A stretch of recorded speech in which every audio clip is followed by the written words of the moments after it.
Madame la Commissaire, j'avoue avoir un peu de mal à comprendre votre décision qui n'a pas été publiée, même si l'objectif de mettre fin au dumping fiscal dont bénéficient certaines multinationales est louable. Quelques questions. La première, on s'interroge sur la base légale. Quels sont les textes de droit qui sont visés? Et cette absence de publication de votre décision limite considérablement nos possibilités d'analyse.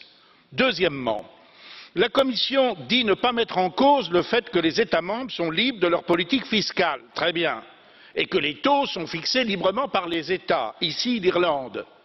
Elle n'attaque donc pas frontalement un dumping fiscal que pratiquerait l'Irlande au détriment d'autres pays européens. Il en résulte logiquement que les distorsions de concurrence sont à apprécier à l'intérieur du marché irlandais. Mais quels sont ces concurrents? Vous ont-ils saisi d'une plainte? Il ne semble pas. Troisièmement, si l'Irlande est fautive, n'est-il pas incohérent, comme l'a dit mon collègue, de vouloir lui attribuer de force comme sanction ces 13 milliards dont elle vous dit qu'elle ne veut pas? C'est tout de même étrange. Quatrièmement, si, comme le suggère la Commission, les États membres se sont abstenus d'imposer Apple pour ses activités économiques réelles sur leur territoire, la responsabilité de cette carence n'incombe-t-elle pas à ces États et non à la société qui en a bénéficié de façon publique et paisible avec leur bienveillance?